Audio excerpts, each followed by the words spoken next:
वइज़ा समिअू मा उन्ज़िला इला रसूलि तरा अअयुनहुम तफ़ीदु मिनद दम'i मिम्मा अरफ़ू मिनल हक़ यक़ूलून रब्बना आमन्ना फ़क्तुबना मअश्शाहिदीन।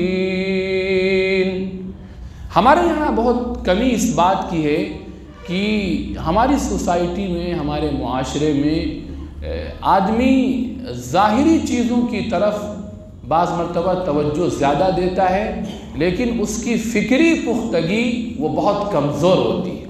हमारे बच्चे क्यों फिसलते हैं, हमारे बच्चे हक़ से क्यों हटते हैं,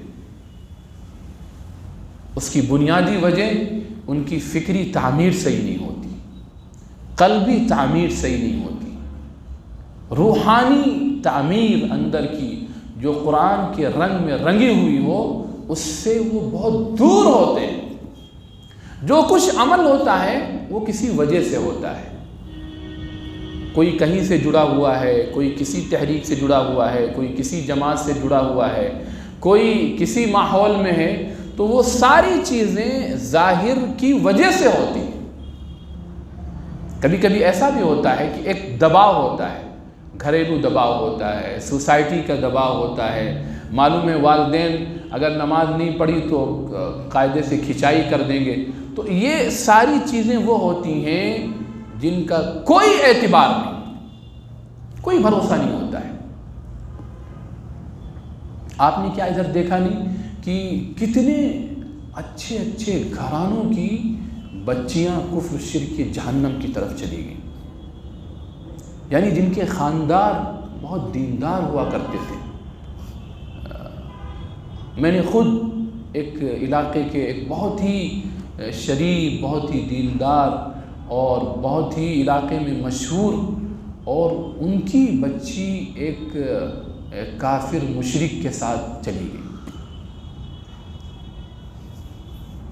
तो वजह मालूम हुई कि जनाब आली ने कोई ऐसा निज़ाम अपने घर में नहीं तय किया था जिसकी वजह से उनकी बच्ची की फ़िक्री तामीर, जिसकी मैं बात कर रहा हूँ, क़ल्बी तामीर ऐसी कुरान के रंग में रंगी हुई हो कि ज़र्रा बराबर बाहर का कोई तासुर उसके दिल पर ना आने पाए।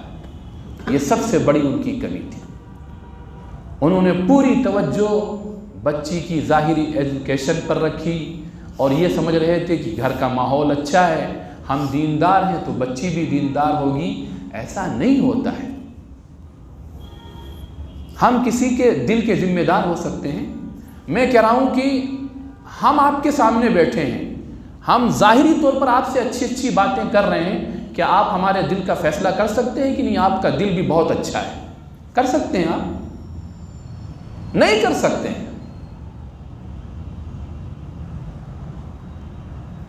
कैसे पता चले?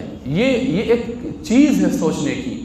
मैं इस पर अपने यहाँ भी, हमारे यहाँ कॉलेजेस में भी अल्हम्दुलिल्लाह प्रोग्राम वगैरह होते हैं, यूनिवर्सिटी में भी जाते हैं, तो वहाँ आमतौर पर जब गार्जियंस होते हैं तो उनसे जब बात होती है तो उनसे मैं इस चीज़ का तज़किरा ज़रूर करता हूँ कि आप ये कैसे महसूस करें, कैसे जांचेंगे कि हाँ हमारा बच्चा वाकई में दीनी मिजाज के अंदर ढला हुआ है? कैसे पहचानेंगे? जब बच्चे का क़ल्बी तासुर आपके सामने दीनी शक्ल में आने लगे, बच्चे के अंदर से ऐसे सवालात पैदा हों जिससे पता चले कि इसका रुझान दीन की तरफ है, इसका रुझान आका की सुन्नतों पर अमल की तरफ है, इसका रुझान कुरान के समझने की तरफ है, इसके अंदर खुद से दिलचस्पी है अल्लाह की किताब को समझने, उसको पढ़ने, उसको सही करने का शौक़ जब जाहिर होने लगे, तब आप समझें कि बच्चे का रुझान अब कुरान की तरफ पलट रहा है, अब दीन की तरफ आ रहा है। सिर्फ ज़ाहिरी अमल की वजह से या आपके दबाव की वजह से या ख़ानदान के दबाव की वजह से अगर कोई वो दीनी काम कर रहा है, खुदा की कसम आप उस पर भरोसा नहीं कर सकते। जब उसके अंदर से एक उबाल, एक तूफ़ान, एक जज्बात का समंदर उसके अंदर से जब उमड़ने लगे कि हाँ मुझे दीन का अपने अंदर शौक़ पैदा करना है, दीन की सही फ़िक्र पैदा करना है, दीन का सही मिजाज पैदा करना है, आखिरत का खौफ, आखिरत में अजाब का डर, जन्नत का शौक़ और उसकी नेमतों का शौक़ जब पैदा होने लगे और इस तरह के आपसे वो सवालात करने लगे, इसका मतलब अब आपका बच्चा दीन के सांचे में ढल रहा है। फिर आप बिल्कुल मुतमईन रहें, इंशाअल्लाह आपका बच्चा कभी गलत रास्ते की तरफ नहीं जाएगा, कभी नहीं जाएगा। इस वजह से मेरे अजीज़ भाइयों, उस दिन भी मैंने ये बात अर्ज़ की थी कि सबसे पहली तामीर वो फ़िक्री तामीर होती है, क़ल्बी तामीर होती है। दिमाग, रूह, ज़मीर, अंदर की आत्मा वो कुरानी रंग में रंगी हुई हो। और उसके लिए मैंने ये बात उस दिन कही थी कि हम लोग क्या करते हैं, जिस तंजीम से जुड़े हुए होते हैं हम लोग उसी तंजीम के ज़ाहिरी ढांचे को असल समझ लेते हैं। ये बहुत बड़ी गलती होती है। कोई किसी जमात से जुड़ा हुआ है, कोई किसी तंजीम से, कोई किसी तहरीक से, सबसे बड़ी गलती ये है कि वो उस तहरीक के ज़ाहिरी अमल को सब कुछ समझ बैठता है। ये मेयार नहीं है, हमेशा ज़हन में रखें। किसी तंजीम तहरीक का ज़ाहिरी ढांचा, ज़ाहिरी अमल ये मेयार नहीं है, ये हकीकत तक पहुँचाने का एक ज़रिया है। हकीकत क्या है, मकसूद क्या है, असल टारगेट क्या है, असल हदफ और असल निशाना ये है कि हम अपने आप को, अपने बच्चों को, अपनी नस्लों को कुरान के उस मेयार तक पहुंचा दें जो कुरान ने मेयार तय किया है। कुरान का मेयार क्या है? कुरान ने जहाँ भी ईमान वालों का तज़किरा किया है, आप देखेंगे उसने ईमान वालों की सिफ़ात तय कर दी। ईमान वाले कैसे होते हैं, सच्चे मोमिन कैसे होते हैं। जैसे एक जगह कुरान कहता है 4 पारे में कि अल्लाह के सच्चे बंदे वो हैं कि जब भी उनसे कोई गुनाह होता है फ़ौरन वो अल्लाह से माफ़ी मांगने लगते हैं। गुनाह होना कोई बुरा नहीं है, गुनाह होना इंसानी फितरत है, इंसानी सरिश्त है। गुनाह ना हो तो वो इंसान नहीं है, फरिश्ता है। फरिश्तों से गुनाह नहीं होते हैं, ये इंसान की फितरत है। और हज़रत आदम ने खुद अपने आने से पहले इसका सबूत पेश कर दिया। जन्नत में जिस चीज़ से कहा गया था उसके करीब मत जाना, उन्होंने जाकर इस बात का सबूत पेश कर दिया कि गुनाह होंगे, लेकिन जैसे ही गुनाह हो वही कैफियत पैदा होना चाहिए जो हज़रत आदम की पैदा हुई थी। कितना रोए थे, कितना रोए थे, कितना रोए थे। अलग अलग तफसीलों में उसकी रिवायतें हैं, लेकिन उनसे खुलासा बस इतना ज़ाहिर होता है कि बस अल्लाह के सामने आहोज़ारी के अलावा उनका कोई काम नहीं था। जब तक इत्मीनान नहीं हो गया कि मेरे रब ने मुझे माफ़ न कर दिया, उस वक्त तक मुसलसल ज़ार क़तार रोते रहे। ये है ईमानी मिजाज। वल्लज़ीन इज़ा फ़अलू फ़ाहिशतन औ ज़लमू अनफुसहुम ज़करुल्लाह फ़स्तग़फ़रू लिज़ुनूबिहिम वमन यग़फ़िरुज़्ज़ुनूब इल्लल्लाह वलम युसिर्रू अला मा फ़अलू वहुम यअलमून।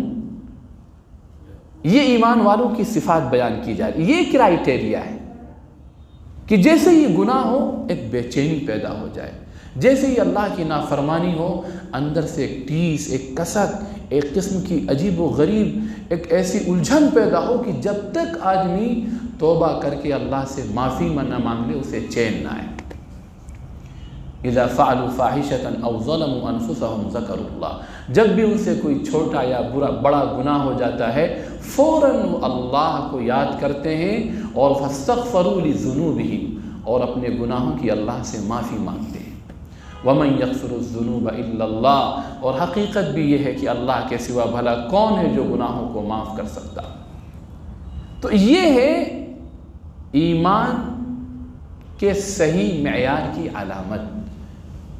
अगर ये चीज़ नहीं है, गुनाह हो रहा है और एहसास नहीं है, गुनाह हो रहा है अंदर कोई बेचैनी नहीं, तो मेरे अजीज़ भाइयों, हम चाहे जितनी बड़ी दीनी शक्ल से जुड़े हुए हों, कुरान की रोशनी में हम साहिब ईमान नहीं हैं।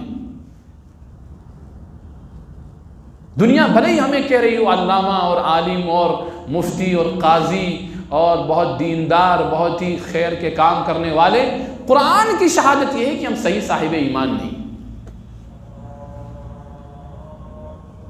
इसी तरह कुरान ने कहा है कि जिस दिल में हक़ की मारिफत होती है, हक़ की पहचान हो जाती है, उस दिल की अलामत यह है कि जैसे ही वो अल्लाह की किताब को पढ़ता है उसका दिल लरस जाता है, कांप जाता है, उसकी आँखों से आंसू निकलने लगते हैं। वइज़ा समिऊ मा उन्ज़िला इलर रसूली तरा अयुनहुम तफ़ीदु मिनद दम'i मिम्मा अरफ़ू मिनल हक़ यक़ूलून रब्बना आमन्ना फ़क्तुबना मअश्शाहिदीन।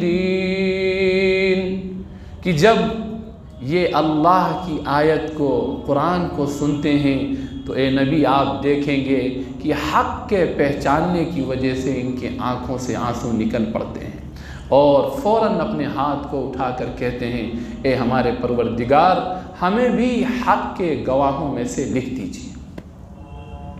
ये चीज़ नहीं है हम कुरान पढ़ रहे हैं और ज़र्रा बराबर दिल पर कोई तासुर नहीं, ये एहसास ही नहीं कि किस अज़मत व किबरियाई वाले रब का कलाम हमारे हाथों में है, दिल पर कोई असर नहीं, रूह पर कोई असर नहीं। इसका मतलब हमने हक़ को पहचाना ही नहीं।